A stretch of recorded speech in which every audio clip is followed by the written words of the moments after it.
మిత్రులందరికీ అనేక ఛానల్ వారం సమర్పిస్తున్న ఆధ్యాత్మిక ధారావాహిక శ్రీ సాయి దివ్య కథాలీలకు స్వాగతం.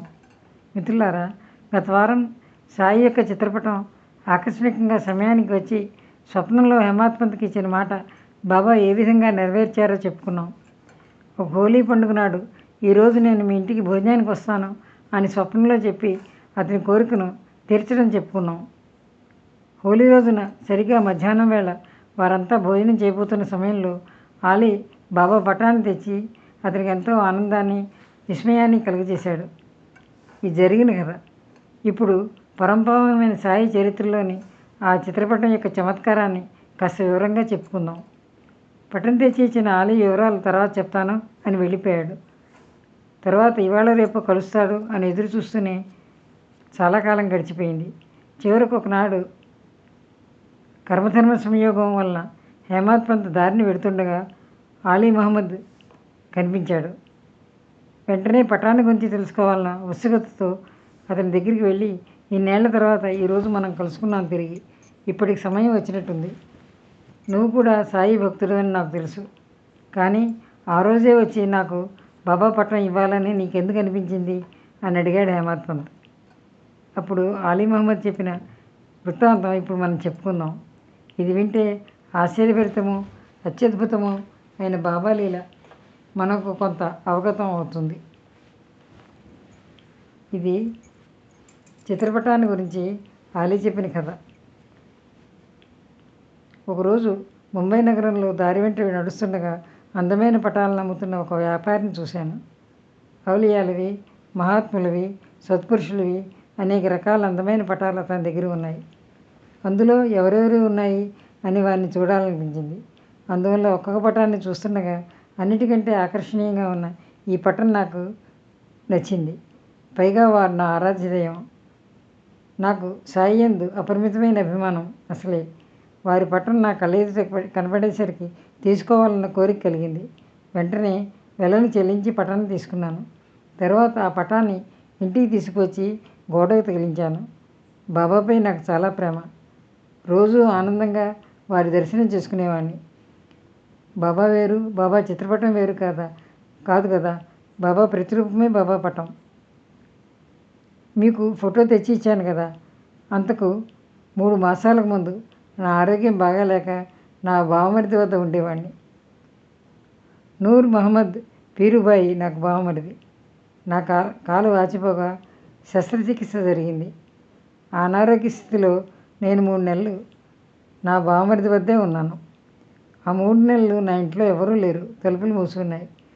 ప్రసిద్ధులైన బాబా అబ్దుల్ రెహమాన్, మౌలానా సాహెబ్, మహమ్మద్ హుసేన్, సాయిబాబా మరియు తాజుద్దీన్ బాబాలు ఆ స్థలంలో ఉన్నారు.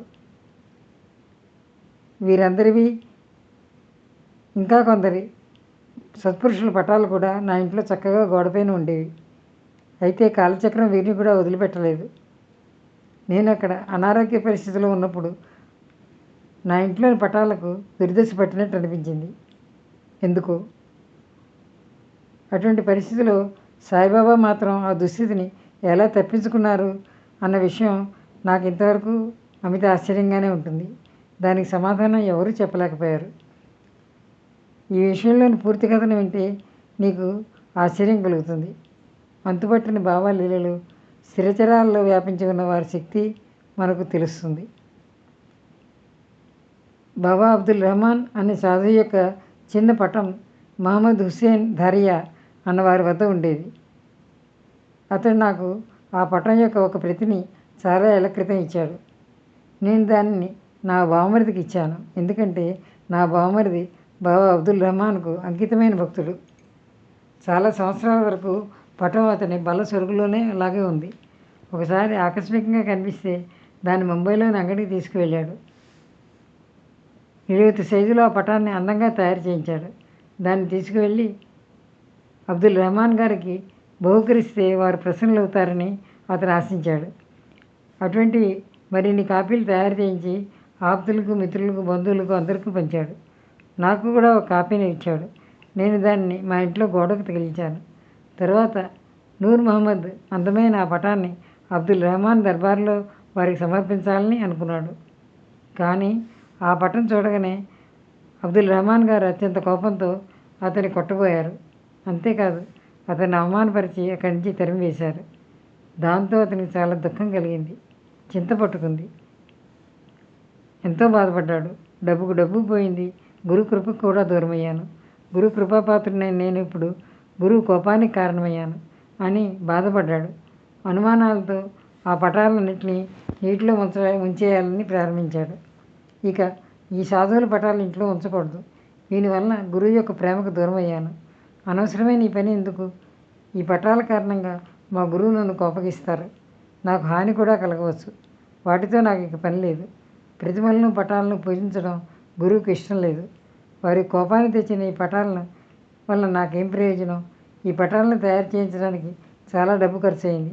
అయినా ఇప్పుడు దీనిని నీటిలో వదిలిపెట్టడం తప్ప నాకు మరో గత్యంతరం లేదు అని ఆలోచించి నా బావమరిది ఆ పటాలను ఎవరడిగినా ఇవ్వకుండా వాడిని మొత్తం తీసుకువెళ్ళి హార్బర్కి వెళ్ళాడు. ఒక నావను అద్దెకి తీసుకుని సముద్రంలో కొంత దూరం వెళ్ళి చివరకు వాటన్నిటినీ నీటిలో వదిలేశాడు. ఆయన అంతటితో ఆగలేదు. బాంద్రాకు వచ్చి మరలా అదే పని ప్రారంభించాడు. ఆప్తులను బంధువులను ప్రార్థించి పటాలను అడిగి తీసేసుకున్నాడు.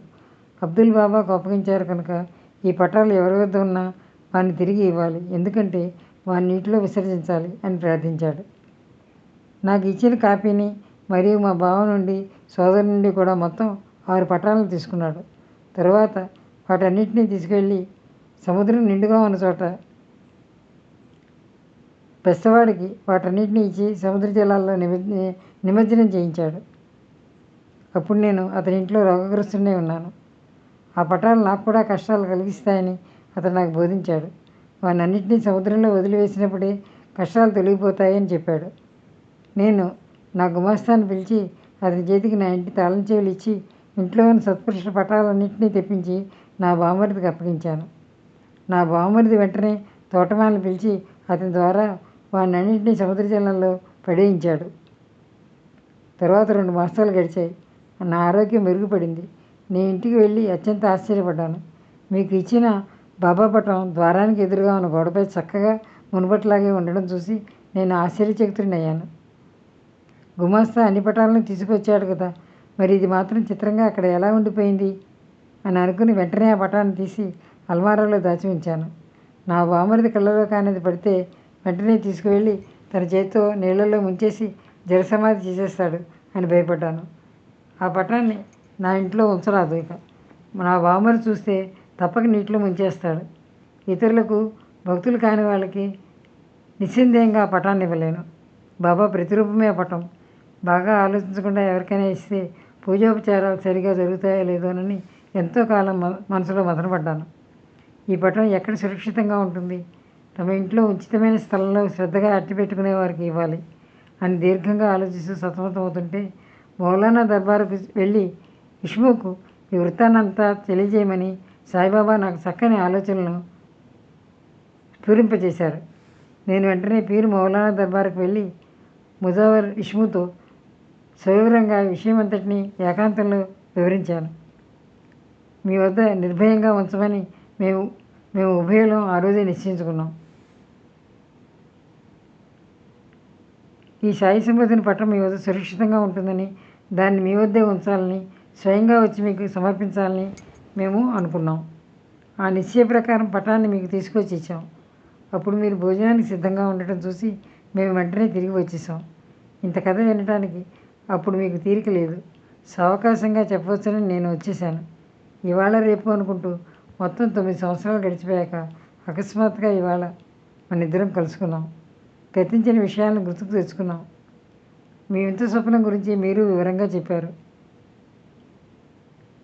మీ స్వప్నం నా అపూర్వ కథతో సంబంధం కలిగి ఉంది.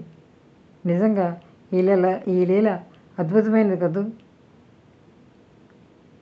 అన్నాడు హేమత్వంతో అలీ. మిత్రులారా, ఇది ఈనాటి సాయి దివ్య కథాలీలలో అలీ చెప్పిన బాబా లీల విన్నారు కదా. అనేక ఛానల్ లైక్ చేయండి, షేర్ చేయండి, ఛానల్ని ప్రోత్సహించండి. ఓం శ్రీ సాయినాథాయ నమః.